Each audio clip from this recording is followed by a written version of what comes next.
5% cuts that other agencies have been asked to take. The Lieutenant Governor chose the Duluth Secondary Education Technical Schools to share her thoughts on the governor's sweeping education changes. There are 3 major points to the plan. The first would merge children's social services with education programs. The second would create a youth job apprenticeship plan involving businesses and communities throughout the state. And the third would establish ways to encourage and help parents set up systems for saving for post-high school education. It was the second part of this plan that caught the attention of these students. We can strengthen the educational opportunities for our young people so that they have a way to get into the job market and have well-paying jobs, that it ties into some of the other aspects also of our economy. Many of the students listening have already decided what they want to do with their futures and have begun working through their technical education toward those goals. Gets me, going on in my future, even though I'm only in 10th grade, but, it helps me make the right choices that I need to.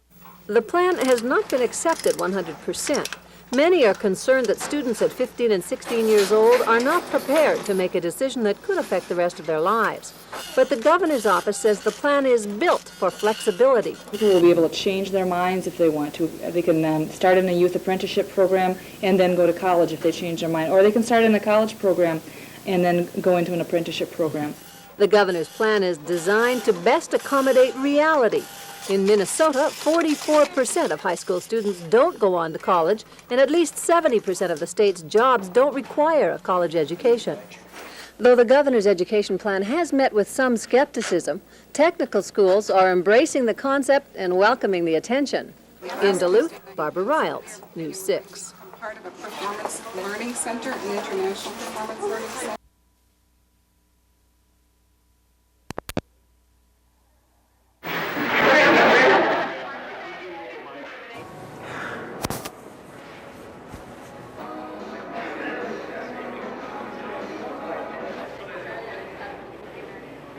A lot of minorities don't finish school. We want them to finish school, finish college. And if they feel when they do go to school that they aren't being treated fairly, they will quit.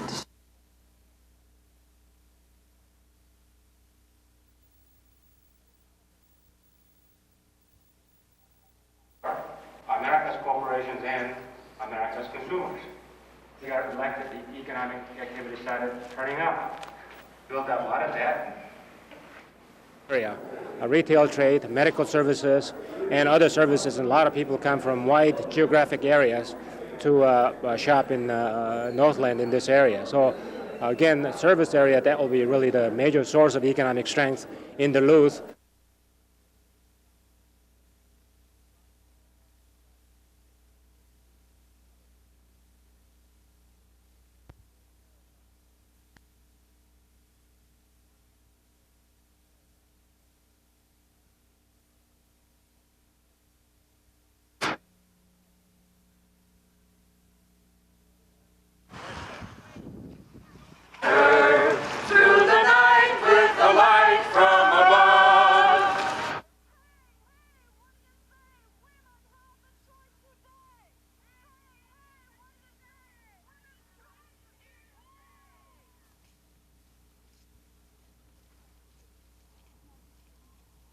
Not just a simple procedure, it's overwhelming. It's there, it stays with you discovered.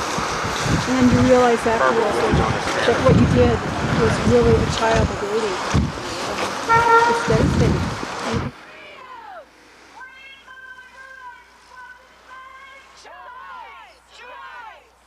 20 years of struggle and 20 years strong, we're still holding.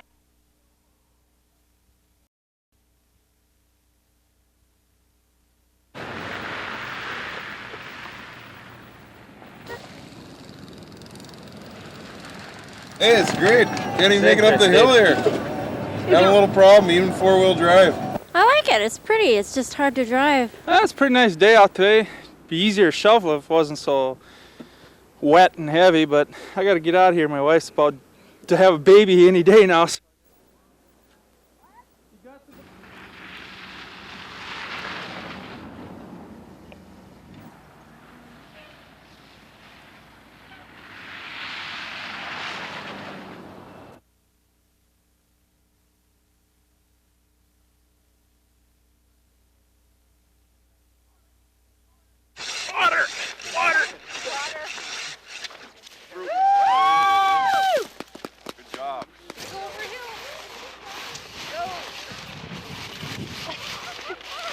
Yeah, it's pretty fun going around those loops and turns and then coming through the door and going around the last loop and finishing and then getting a little pin, the skier on it.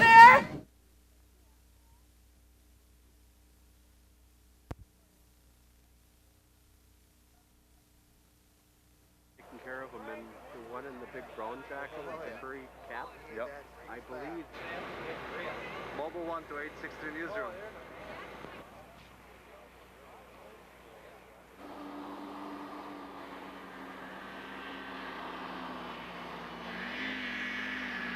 There's one that I was pretty darn upset about.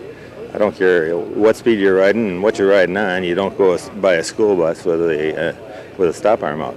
And that was the one that concerned me more than any of them, although some of the other things I heard were pretty close to being just as bad.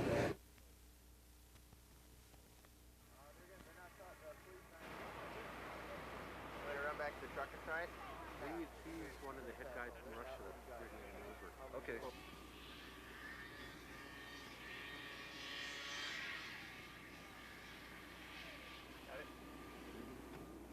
No.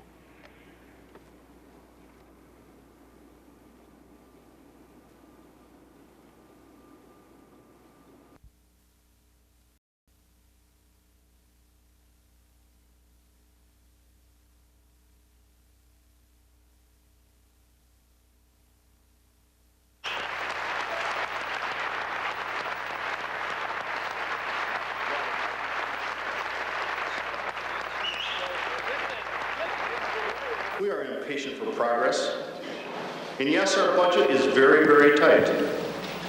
And to remain fiscally sound, to keep our economy on track, we're going to have to make some very tough decisions. Members of the legislature, to Dr. Bert Grover, our outgoing superintendent of public... We will limit the spread of gambling in Wisconsin once and for all. To let the whole world know that America is not only coming back, but with Wisconsin in the lead, we're coming back all the way. Thank you very much.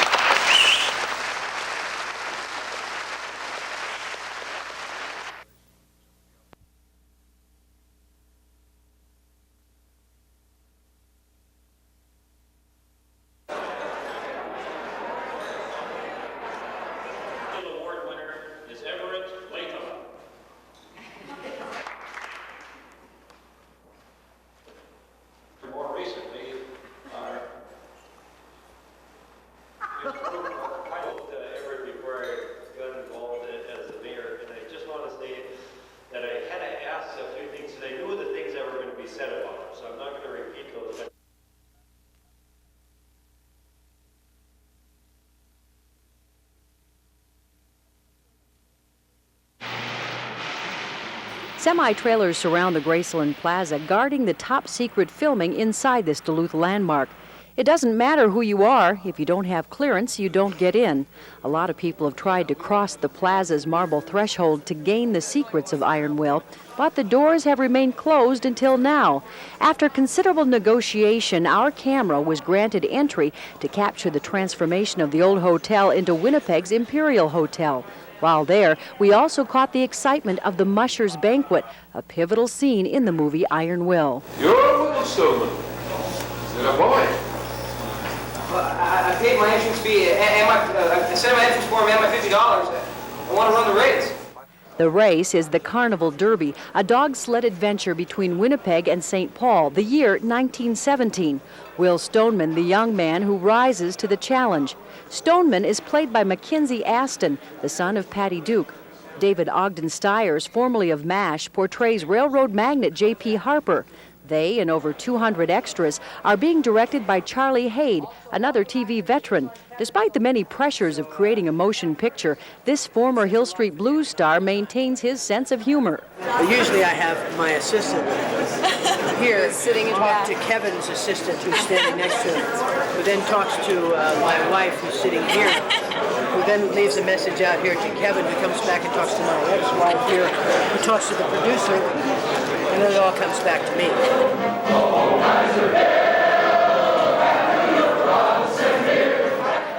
For 2 days, the smoke-filled plaza has been ringing with the sounds of song and calls to action on the set. In between, makeup is touched up, props are adjusted, and extras learn how to hurry up and wait. All the while hoping that this movie will open the door to future Hollywood roles.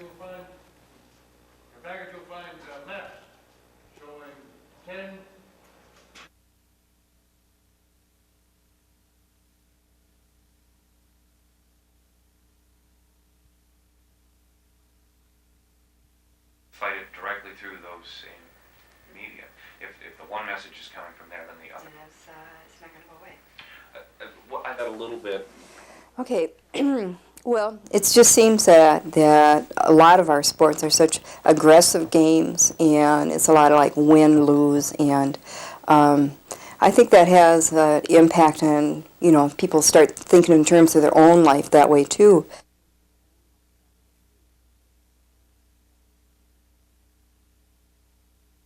You're somebody that can help you.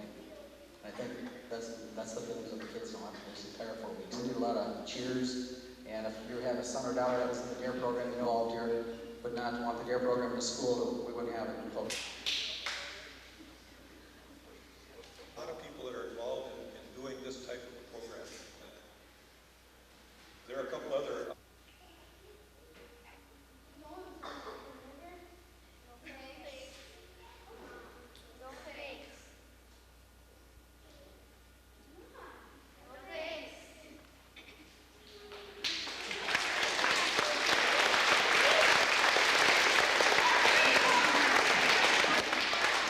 Obviously, that sounds very easy.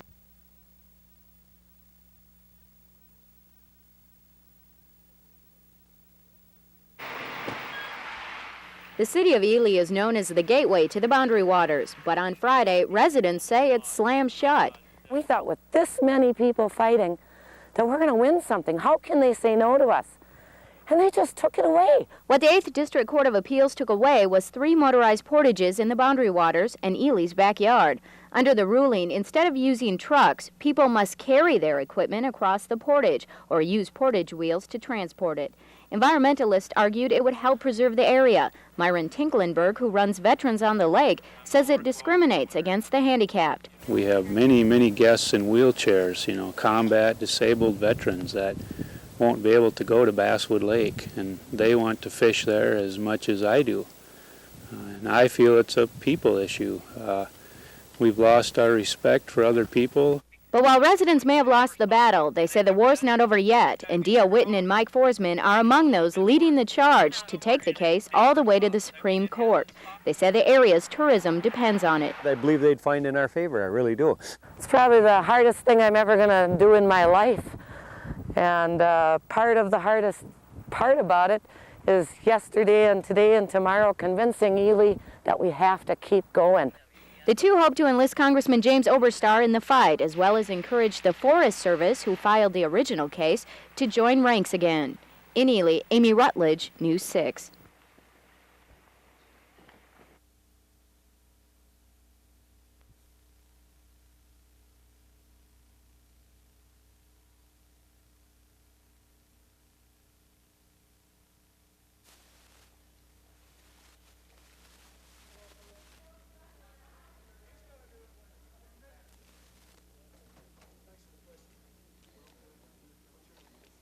Welfare should be a second chance, not a way of life.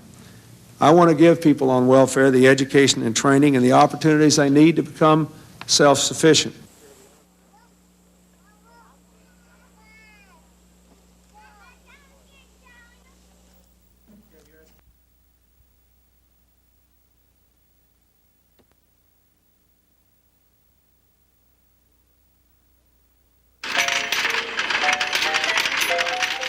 When Grand Casino Hinckley opened its doors, the talk of rapid expansion was on a grand scale. Billed as the largest casino between Atlantic City and Las Vegas, developers envisioned hotels, motels, a golf course, an amusement park, and more. But growth won't be happening quite that quickly. Our decisions are based upon demand and also on our marketing plans. And when we look at the amenities that we want to build according to who we want to attract, which includes a lot of outstate tourists, What out-of-state tourists don't want includes a bowling alley and a movie theater. And the restructured expansion plan calls for a reduction in square footage, particularly buildings not on Mille Lacs Tribal Trust land. By scaling back development there, an environmental impact statement would not be needed. The environmental impact statement was ceased because we found that the developing properties outside the actual trust land was under 250,000 feet. What happened is the original 300-room hotel, which was going to be on outside land, ended up being developed, or it's going to be developed on trust land. In the meantime, construction continues on what the public is demanding, living space. Until the hotel is built, 50 small chalets are used for overnight stays with the comforts of home. The chalets are booked weeks in advance, so a new hotel is on the top of the priority list as demand continues to go up. There is still no shortage of customers, and earnings are far ahead of schedule. But for now, Grand Casino will simply grow and not outgrow itself. In Hinckley, Derek Hines, News 6.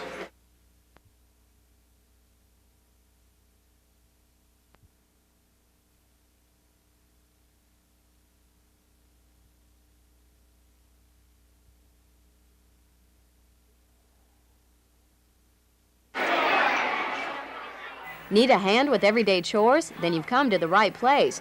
These young inventors have come up with some pretty neat ideas on how to make life easier for all of us. When you pull this out, you can reach the mailbox, the mail easier without getting out of your car. Tim Nakos came up with this brainstorm after losing the TV remote control one too many times. This would go on the side of a couch and you put the remote in here, and if like it fell over, the remote would stay in that thing because there'd be a piece of Velcro on the remote too. And this little fourth grader has found a new way to crack eggs, even if it takes a bit more time. If we hit this, it'll go off. Nearly 200 students competed in the event today. Their inventions ranged from the elaborate to the economical to the unexplainable. They were judged on creativity and ability to solve life's everyday problems. Despite all the pressure, Nathan Lundgren kept a cool head. My invention is called the Cool Plate. It's a device that cools off hot food and you don't burn your mouth. You put it on here like this and open this up and you put an ice cube in here. And as the ice cube melts, the water is evaporated and the cold air from the ice cube is let out on a vent on the bottom onto the food. I think they're just learning to expand their minds and different ideas and getting away from the TV set and finding some clever, different things to do. Clever inventions that may one day be commonplace on store shelves. In Duluth, Amy Rutledge, News 6.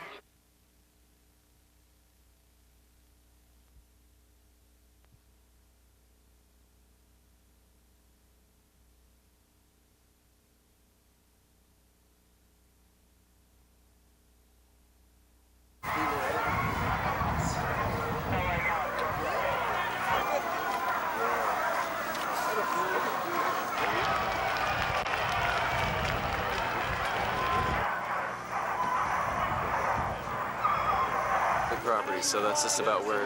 Okay.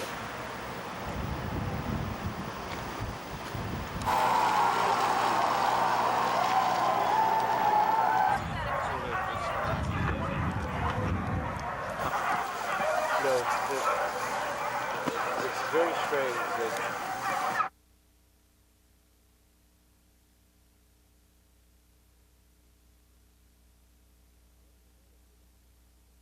that doesn't mean that we have a $14 million deficit. When Reginald Nolan took office as superintendent of the Duluth schools, he knew the district was having financial difficulties. But in the past 7 months, as his administration has sifted through school finances, many more problems than expected were found. The latest is a policy of over-projecting enrollments, at times as much as 15%, to get more aid money from the state. You have to be conservative in your projections. And what happens is you project over enrollment. It's like Dr. Chafee said, the 5%. Yeah, that's within limits, and the state can live with that. But when you get up into the 15% over projections, that's a little bit high. When actual enrollment figures were released, the state took some aid money back, a problem that administrators say has been happening for years. In addition, funds earmarked for specific projects by the state were being spent as cash flow dollars to keep the district operating. Hopefully, and we don't know this yet because of the fact that it's going through the various analysis down at the Department of Education. Hopefully, when we get done doing the paper trail, the district will not lose any money. Those irregularities and over-projections of local tax revenue have resulted in a larger projected deficit for the district, nearly $3 million by year's end. Although reluctant to place blame directly on previous administrations, the school board says it's growing tired of surprises. I think it's an understatement that it bothers the school district, but I think we've been aware of some of this for a while. There's been indications, and quite frankly, that's the reason why we made some of the changes in administration that we've made over the last 6 months or so. In the meantime, the Duluth schools are searching for new ways to save money to get out of the red for good. In Duluth, Derek Hines, News 6.